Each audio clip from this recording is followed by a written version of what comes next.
ॐ गजाननं भूतगणादिसेवितं कपितजम्बुफलचारुभक्षणम् उमासुतं शोकविनाशकारकं नमामि विघ्नेश्वरपादपङ्कजम्। बोलो गणेश महाराज की जय। नमस्कार प्रिय भक्तगणों, स्वागत है आपका अपने YouTube चैनल पर। आप सभी भक्तगणों को भालचंद्र संकष्टी चतुर्थी व्रत की हार्दिक शुभकामनाएं। गणेश चतुर्थी व्रत भगवान गणेश को समर्पित है। इस दिन गणेश जी की विशेष पूजा की जाती है। पांचांग के अनुसार हर महीने में 2 चतुर्थी आती हैं, एक शुक्ल पक्ष में और एक कृष्ण पक्ष में। हर महीने पड़ने वाली कृष्ण पक्ष की चतुर्थी को संकष्टी चतुर्थी कहा जाता है, जबकि शुक्ल पक्ष की चतुर्थी को विनायक चतुर्थी कहा जाता है। नारद पुराण के अनुसार संकष्टी चतुर्थी के दिन व्रती को पूरे दिन का उपवास रखना चाहिए। शाम के समय संकष्टी गणेश चतुर्थी व्रत कथा को सुननी चाहिए। संकष्टी चतुर्थी के दिन घर में पूजा करने से नकारात्मक प्रभाव दूर होते हैं। इतना ही नहीं, संकष्टी चतुर्थी का पूजा से घर में शांति बनी रहती है, घर की सारी परेशानियां दूर होती हैं। गणेश जी भक्तों की हर मनोकामना पूर्ण करते हैं। इस दिन चंद्रमा को देखना भी शुभ माना जाता है। सूर्य उदय से शुरू होने वाला संकष्टी व्रत चंद्र दर्शन के बाद ही समाप्त होता है। साल भर में 12 से 13 संकष्टी व्रत रखे जाते हैं। हर संकष्टी व्रत की एक अलग कहानी होती है। दक्षिण भारत के तमिलनाडु राज्य में संकष्टी चतुर्थी को गणेश संकट हरा या संकट हरा चतुर्थी के नाम से भी जाना जाता है। संकष्टी चतुर्थी व्रत का दिन उस दिन के चंद्र उदय के आधार पर निर्धारित होता है, जिस दिन चतुर्थी तिथि के दौरान चंद्र उदय होता है। संकष्टी चतुर्थी का व्रत उसी दिन रखा जाता है। इसीलिए प्रायः ऐसा देखा गया है कि कभी कभी संकष्टी चतुर्थी व्रत चतुर्थी तिथि से एक दिन पूर्व अर्थात तृतीया तिथि के दिन ही होता है। कहा जाता है कि संकष्टी चतुर्थी का व्रत नियमानुसार ही संपन्न करना चाहिए, तभी इसका पूरा लाभ मिलता है। इसके अलावा गणपति बप्पा की पूजा करने से यश, धन, वैभव और अच्छे स्वास्थ्य की प्राप्ति होती है। भालचंद्र संकष्टी चतुर्थी व्रत दिन बृहस्पतिवार 28 मार्च को रखा जाएगा। संकष्टी चंद्र उदय समय रहेगा 8:04 PM। प्रिय भक्तगणों, संकष्टी चतुर्थी की कथा प्रारंभ करने से पहले संकष्टी चतुर्थी पूजन विधि को जान लेते हैं। गणेश संकष्टी चतुर्थी के दिन प्रातःकाल स्नान आदि करके व्रत लें। स्नान के बाद गणेश जी की पूजा आराधना करें। गणेश जी के मंत्र का उच्चारण करें, पूजा की तैयारी करें और गणेश जी को उनकी पसंदीदा चीज़ें जैसे मोदक, लड्डू और दुर्वा घास चढ़ाएं। गणेश मंत्रों का जाप करें और श्री गणेश चालीसा का पाठ करें और आरती करें।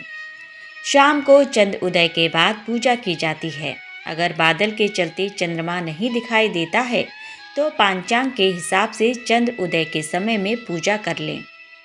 शाम के पूजा के लिए गणेश जी की मूर्ति के बाजू में दुर्गा जी की भी फोटो या मूर्ति रखें। इस दिन दुर्गा जी की पूजा बहुत जरूरी मानी जाती है। मूर्ति फोटो पर धूप, दीप, अगरबत्ती लगाएं, फूल से सजाएं एवं प्रसाद में केला, नारियल रखें। गणेश जी के प्रिय मोदक बनाकर रखें। इस दिन तिल या गुड़ के मोदक बनाए जाते हैं। गणेश जी के मंत्र का जाप करते हुए कुछ मिनट का ध्यान करें, कथा सुनें, आरती करें, प्रार्थना करें। इसके बाद चंद्रमा की पूजा करें। उन्हें जल अर्पण कर फूल, चंदन, चावल चढ़ाएं। पूजा समाप्ति के बाद प्रसाद सबको वितरित किया जाता है। गरीबों को दान भी किया जाता है। प्रिय भक्तगणों, अब हम चैत्र संकष्टी गणेश चतुर्थी की व्रत कथा का श्रवण करेंगे। एक समय की बात है जब कैलाश में माता पार्वती और भगवान गणेश विराजमान थे। तब 12 माह की गणेश चतुर्थी का प्रसंग चल रहा था। तब माता पार्वती ने कुतूहलवश भगवान गणेश से पूछा, माता पार्वती, हे पुत्र, चैत्र माह के कृष्ण पक्ष की चतुर्थी को तुम्हारे किस स्वरूप की पूजा की जाती है और उसका विधान क्या है, वो मुझसे कहो। माता पार्वती की जिज्ञासा को शांत करते हुए भगवान गणेश ने कहा, हे माता, चैत्र माह के कृष्ण पक्ष को आने वाली गणेश चतुर्थी को मेरे भाल चंद्र स्वरूप की पूजा करनी चाहिए। इस दिन पूरे दिन व्रत रखकर रात्रि में षोडश उपचार से मेरा पूजन करना चाहिए। इस दिन व्रती को ब्राह्मण भोजन के अंतर पंचगव्य पान करके रहना चाहिए। यह पूर्ण रूप से सभी संकटों का नाश करता है। इस व्रत के स्मरण मात्र से मनुष्य को सभी सिद्धियों की प्राप्ति सहज रूप से हो जाती है। अब माता, मैं आपको इस व्रत से जुड़ी एक कथा के विषय में अवगत कराने जा रहा हूँ, अतः आप इसे ध्यानपूर्वक सुनिएगा। सतयुग में मकरध्वज नाम का एक राजा हुए थे। वे परम प्रजापालक थे। उनके राज्य में सभी लोग सुखी और समृद्ध जीवन व्यतीत कर रहे थे। सभी वर्ण के लोग अपने धर्म का पूर्ण निष्ठा से पालन किया करते थे। प्रजा निरोगी और स्वस्थ जीवन व्यतीत करती थी। प्रजा में चोर और डाकू आदि का कोई भय नहीं था। नगर में रहने वाले सभी लोग उदार, दानी, धार्मिक, बुद्धिमान और सुंदर थे। इतना सुंदर राज्य होने के पश्चात राजा पुत्र सुख से वंचित थे। पुत्र रत्न की प्राप्ति हेतु उन्होंने कई यत्न किए। अंततः महर्षि याज्ञवल्क्य की कृपा से उन्हें पुत्र धन की प्राप्ति हुई। पुत्र रत्न की प्राप्ति होने पर राजा की खुशी का कोई ठिकाना नहीं रहा।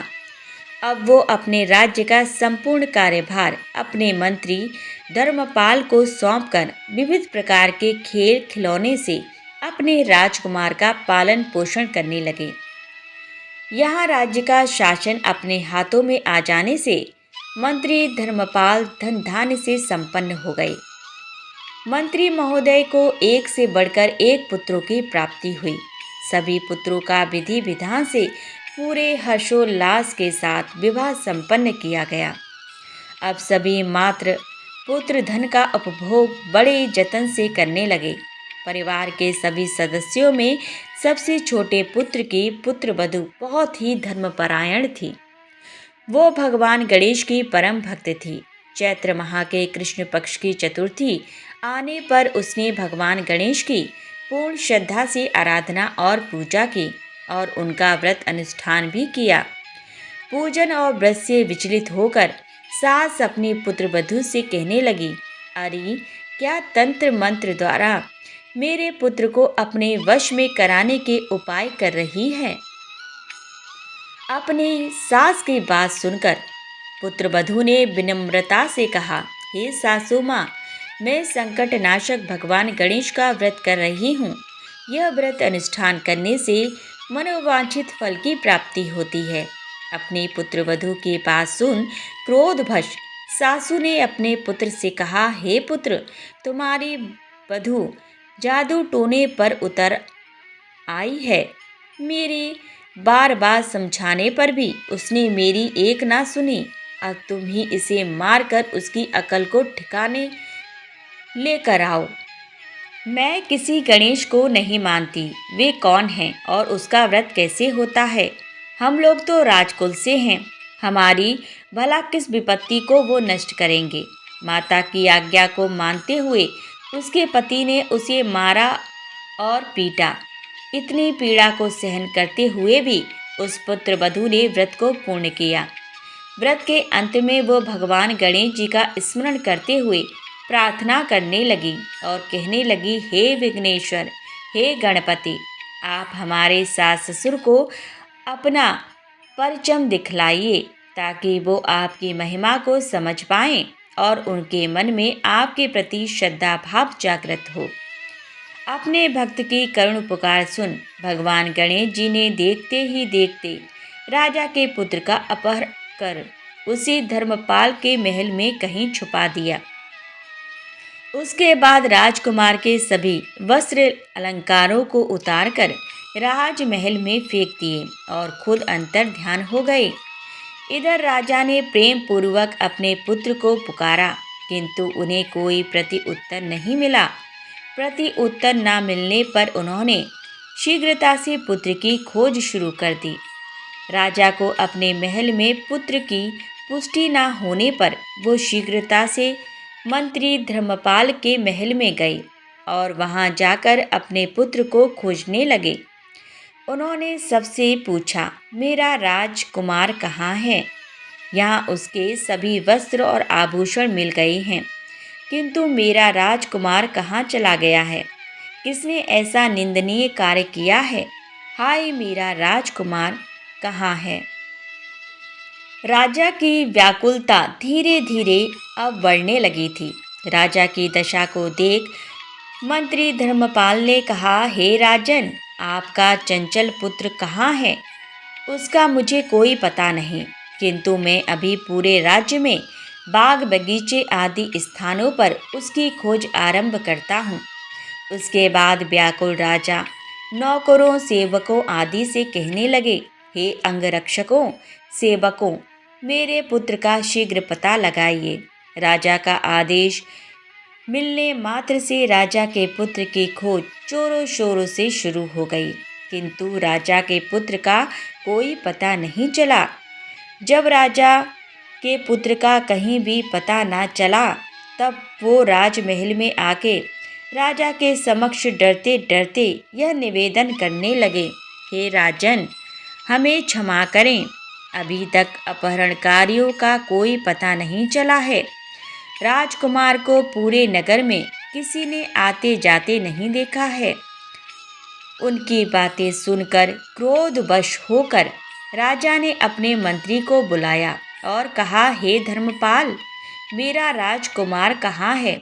मुझे साफ साफ बता दे कि मेरा राजकुमार कहाँ है। उसके सभी वस्त्र आभूषण मुझे दिखाई दे रहे हैं, केवल वही दिखाई नहीं दे रहा है। अरे नीच, मुझे बता दे कि मेरा राजकुमार कहाँ है, अन्यथा मैं तुझे और तेरे पूरे कुल का नाश कर दूंगा। इससे जरा भी संदेह मत रखना। राजा द्वारा डांट पड़ने के कारण मंत्री विचलित हो गए। मंत्री धर्मपाल ने राजा के समक्ष नतमस्तक होकर कहा, हे भूपाल, मेरा विश्वास कीजिए, मैं अभी पता लगाता हूँ। इस नगर में बालक अपहरणकर्ताओं को कोई गिरोह भी नहीं दिखाई देता, ना कोई डाकू आदि वहाँ निवास करते हैं, किंतु पता नहीं किस नराधमी ने ऐसा नीच कर्म किया है और न जाने कहाँ गायब हो गया है। धर्मपाल अब अपने महल आकर अपनी पत्नी एवं पुत्रों से पूछने लगा। उसने अपने सभी पुत्र वधुओं को बुलाकर पूछा कि यह नीच कर्म किसने किया है। यदि राजकुमार का पता नहीं चला तो राजन मुझे और मेरे पूरे वंश का विनाश कर देंगे। अपने ससुर की बात को सुन सबसे छोटे पुत्र वधु ने कहा, हे पिताश्री, आप इतने चिंतित क्यों हो रहे हैं? यह सब भगवान श्री गणेश की लीला है। उन्हीं के ही कोप का परिणाम आप भुगत रहे हैं। अतः आप भगवान श्री गणेश की पूजा आराधना करें। अगर राजा से लेकर नगर के सभी प्रजाजन पूर्ण श्रद्धा के साथ गणेश जी की चतुर्थी का व्रत करें तो व्रत के फलस्वरूप भगवान गणेश जी राजकुमार को अवश्य लौटा देंगे। मेरा वचन कभी मिथ्या नहीं होता। छोटे पुत्र वधु के बात सुनकर ससुर ने कहा, हे पुत्री, तुम सत्य कह रही हो, तुम धन्य हो। हमारे कुल में एक तुम ही हो जो मेरा और मेरे कुल का उद्धार कर दोगी। भगवान गणेश जी की पूजा कैसे की जाती है वह मुझे बताओ।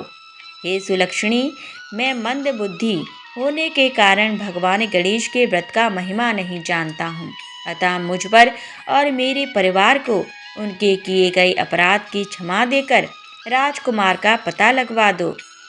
तब सभी लोगों ने भगवान श्री गणेश जी का कष्टनाशक चतुर्थी के व्रत का अनुष्ठान किया। राजा सहित सभी नगरजनों ने गणेश जी को प्रसन्न करने हेतु व्रत का अनुष्ठान किया। सभी के व्रत अनुष्ठान के प्रभाव से गणेश जी प्रसन्न हो गए और देखते ही देखते सभी लोगों के सामने उन्होंने राजकुमार को प्रकट किया।